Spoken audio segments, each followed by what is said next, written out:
다 함께 사도신경으로 우리의 신앙을 고백하시겠습니다. 전능하사 천지를 만드신 하나님 아버지를 내가 믿사오며 그 외아들 우리 주 예수 그리스도를 믿사오니 이는 성령으로 잉태하사 통정녀 마리아에게 나시고 본디오 빌라도에게 고난을 받으사 십자가에 못 박혀 죽으시고 장사한 지 사흘 만에 죽은 자 가운데서 다시 살아나시며 하늘에 오르사 전능하신 하나님 우편에 앉아 계시다가 저리로서 산자와 죽은 자를 심판하러 오시리라. 성령을 믿사오며 거룩한 공예와 성도가 서로 교통하는 것과 죄를 사하여 주시는 것과 몸이 다시 사는 것과 영원히 사는 것을 믿사옵나이다. 아멘. 오늘도 하나님의 말씀으로 하루를 시작하시는 우리 모든 성도 여러분을 주님의 이름으로 축복합니다. 특별히 지금은 추석 연휴 기간인데 어디에 있든지 하나님의 자녀로서 살아가는 우리 모든 성도 여러분 되시기를 주님의 이름으로 소망합니다. 오늘 하나님께서 우리에게 주신 말씀은 여호수아 3장 1절부터 7절까지 말씀입니다. 여호수아 3장 1절부터 7절까지 말씀입니다. 오늘 말씀은 출애굽한 후 40년이 지나서 이제 이스라엘 백성들이 가나안 땅으로 들어가기 직전의 상황입니다. 지금까지 이스라엘 백성들을 잘 이끌었던 모세가 죽고 그 후임으로 여호수아가 세워진 그 이후의 이야기이죠. 우리가 잘 아는 것처럼 모세의 뒤를 이어서 새로운 지도자가 된 여호수아는 엄청난 부담감을 느꼈습니다.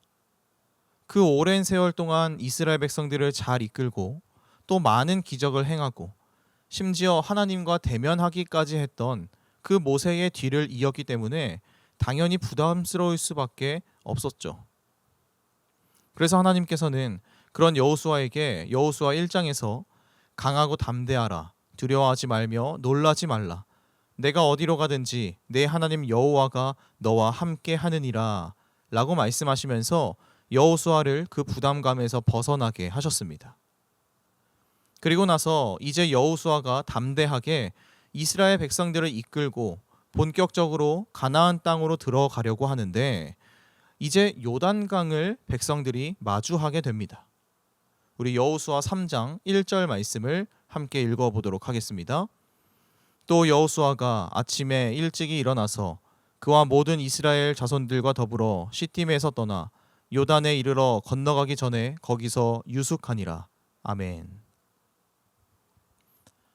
그 당시 요단 동쪽에 있던 이스라엘 백성들이 우리가 흔히 가나안 땅이라고 부르는 요단 서쪽으로 가기 위해서는 반드시 요단강을 건너야 했습니다. 그런데 사실 요단강을 건너는 것 자체는 그리 어려운 일은 아니었습니다. 이스라엘 백성들이 출애굽을 하자마자 만났던 홍해와는 달리 당시 요단강은 원래 사람들이 지나다니던 곳이었기 때문이죠. 그래서 당시 사람들은, 그곳에 살고 있던 사람들은 뗏목이나 배를 타고 요단강을 건너거나 아니면 이미 놓여져 있었던 다리를 이용해서 요단강을 건넜습니다. 원래 사람들이 지나다니던 강이었다는 것이죠. 그래서 요단강을 건너는 것 자체는 그 당시로 봤을 때에도 그리 특별하거나 어려운 일은 아니었습니다. 요단강에 가로막혔다라고 할지라도 충분히 건널 수 있는 그러한 강이었다는 것이죠. 그런데 문제는 이스라엘 백성들은 원래 그곳에 살던 주민들이 아니었다는 것이었습니다.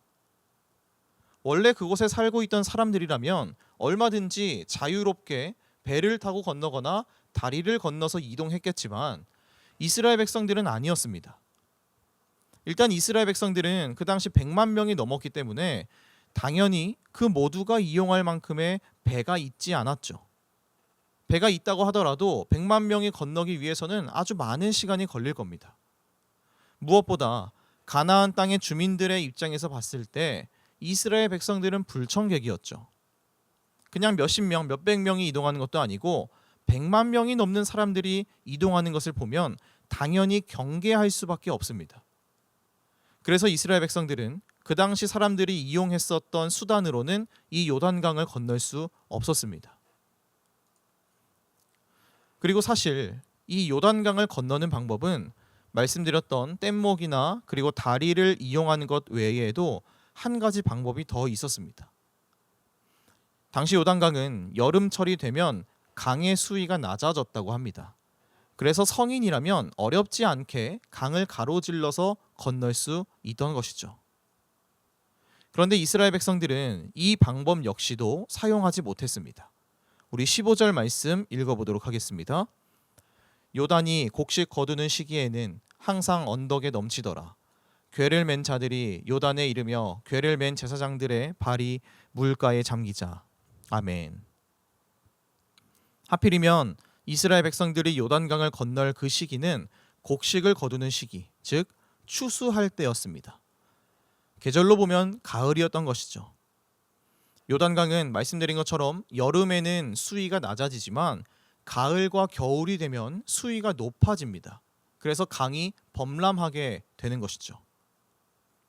그래서 방금 읽은 15절 말씀에 보면 강물이 언덕에까지 넘치던 시기였다라고 나와 있습니다. 그래서 결국 이스라엘 백성들은 정상적인 방법, 그리고 그 당시에 통용되던 방법으로는 이 요단강을 건널 수 없게 된 것입니다. 누구나 충분히 건널 수 있던 요단강이지만 건널 수 없게 된 것이죠. 여러분, 우리도 살다 보면 이러한 경험을 할 때가 있지 않습니까? 원래는 별일 아니고 어려운 일이 아닌데 뭔가 꼬이고 꼬여서 일이 틀어질 때가 있습니다. 상황이 계속 뜻대로 되지 않아서 복잡해질 때가 있죠. 사실 저는 이러한 일을 겪을 때가 가장 멘탈이 흔들립니다.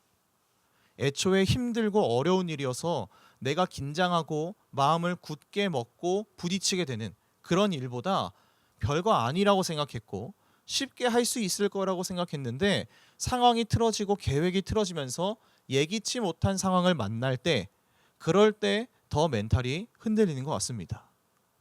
지금 이스라엘 백성들의 상황이 그렇습니다. 요단강을 건너는 것은 홍해를 건너는 것에 비하면 정말 별거 아닌 일입니다. 누구나 건너다니던 강이에요. 그런데 뗏목으로도 가지 못하고 다리도 이용하지 못하고 심지어 시기도 맞지 않아서 강물은 불어나 있는 그러한 상황을 만나게 된 것입니다. 여러분, 이러한 상황일 때 우리는 어떻게 해야 할까요? 오늘 말씀에는 요단강을 마주하고 있던 여호수아가 어떠한 심정이었는지, 그리고 어떻게 구체적으로 했는지는 나와 있지 않지만 적어도 그 단서를 찾아볼 수 있습니다. 우리 2절 말씀 읽어보도록 하겠습니다. 사흘 후에 관리들이 진중으로 두루 다니며. 아멘. 여호수아는 요단강을 만나고 그곳에 일단 진을 치게 했습니다. 거기서 대기하게 한 것이죠. 그리고 방금 읽은 2절 말씀에 보니까 사흘의 시간이 지났다고 나와 있습니다. 요단강에 도착해서 곧바로 어떠한 일을 지시하고 행동으로 옮긴 것이 아니라 사흘의 시간이 있었다라는 것이죠. 이 사흘의 시간이 우리에게 주는 메시지는 무엇일까요? 바로 성급하게 문제를 해결하지 말라는 것입니다.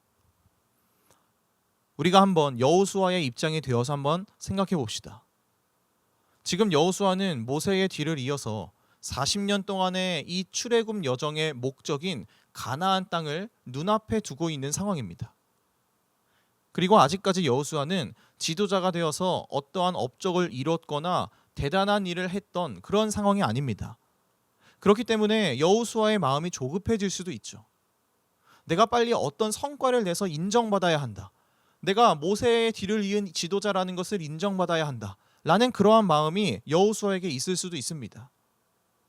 그리고 백성들도 마찬가지로 아직은 온전히 여호수아라는 지도자를 신뢰하지 못하고 있기도 합니다. 물론 여호수아는 출애굽 1세대였고 모세의 최측근이었지만 지도자로서의 신뢰할 수 있는 모습을 아직은 보여준 적이 없기 때문에 백성들 역시도 반신반의하는 그러한 상황이었을 것입니다. 게다가 지금 요단강을 만나서 진을 치고 하루 이틀이 지났기 때문에 백성들은 점점 술렁거리기 시작했을 거예요. 요단강을 어떻게 건널 것인지, 앞으로 우리를 여호수아가 어떻게 이끌 것인지, 이러한 생각을 하면서 모두가 여호수아의 결정을 기다렸을 것입니다. 게다가 지금 요단강을 앞에 뒀다는 것은요, 요단 동쪽에 아직까지 자리 잡고 있던 이방 세력들을 등 뒤로 하고 있다는 것이죠. 언제 어떻게 등 뒤로 적군이 올지 모르는 그러한 상황입니다. 그런 상황 속에서 지금 3일 동안의 시간을 보내고 있는 것이죠. 이러한 상황 속에서 여호수아는 절대로 성급하게 생각하고 성급하게 결정하지 않았습니다. 사흘 동안 충분히 고민하고 생각합니다. 또 주요 관리들과 참모진들과 함께 의논합니다. 여러분, 우리가 이러한 상황을 마주칠 때 보통은 어떻습니까? 예기치 못한 상황을 마주치고 또 큰 부담감과 큰 중압감을 느끼게 되면 생각의 폭이 좁아지고 성급하게 결정하게 됩니다. 특별히 여호수아처럼 모든 백성들이 지켜보고 있는 그런 상황이라면 더 잘하고 싶은 마음에 섣부른 결정을 내릴 수도 있죠. 그러나 여호수아는 사흘이라는 충분한 시간을 가졌습니다. 그런데 그 사흘 동안 그냥 고민만 하고 회의만 한 것이 아닙니다. 우리 7절 말씀 읽어보도록 하겠습니다. 여호와께서 여호수아에게 이르시되 내가 오늘부터 시작하여 너를 온 이스라엘의 목전에서 크게 하여 내가 모세와 함께 있었던 것 같이 너와 함께 있는 것을 그들이 알게 하리라. 아멘.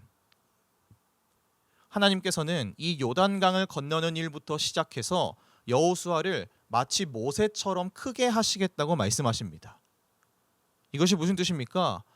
여호수아가 사흘 동안 고민하고 회의하던 중에 계속해서 하나님과의 소통이 있었다는 것입니다. 그냥 여호수아의 개인적인 고민과 개인적인 결정이 아니었다는 것이죠. 사랑하는 성도 여러분, 우리가 살아가면서 오늘 여호수아와 같이 중요한 결정을 내려야 할 순간들이 반드시 찾아옵니다. 그때 꼭 오늘 이 말씀을 여러분 기억하시기 바랍니다.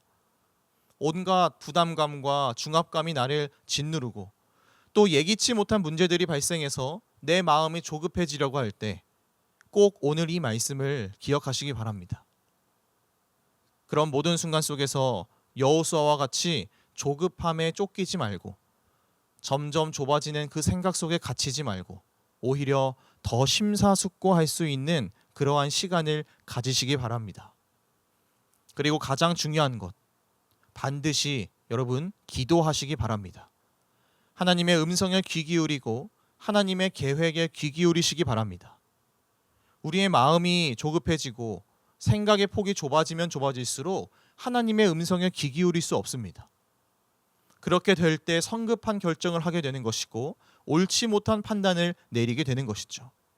바라기는 그러한 상황일수록 깊게 생각하고 넓게 바라볼 수 있는 그러한 여유로움이 생기기를 소망합니다. 하나님의 뜻과 하나님의 음성과 하나님의 계획에 귀 기울일 수 있는 그러한 여유로움이 생기시기를 소망합니다. 그리고 그 하나님의 뜻에 그대로 순종할 수 있길 소망합니다.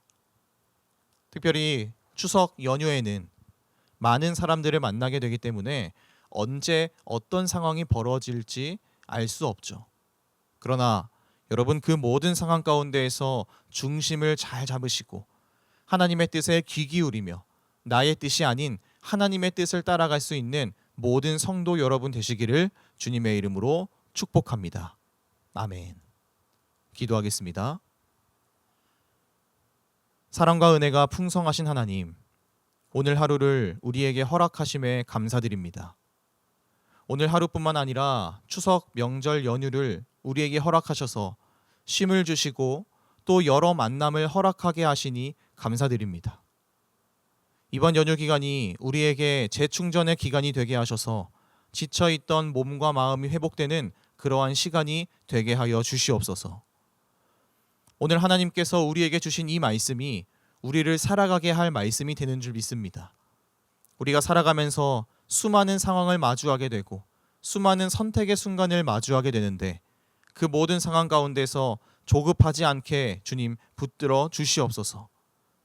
특별히 지금 무엇인가를 결정해야 하는 성도들이 있다면 절대 조급하게 결정하지 않게 하시고 이럴 때일수록 마음의 여유를 갖고 주변을 돌아보며 신중하게 결정하게 하여 주시옵소서.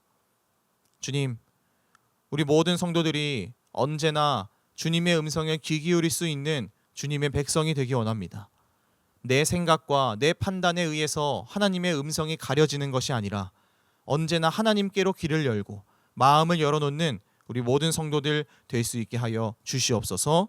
오늘 하루 그리고 연휴 기간 동안 함께 해주시고 지켜주실 것을 믿으며 언제나 우리와 함께 하시는 우리 주 예수 그리스도의 이름으로 기도합니다. 아멘.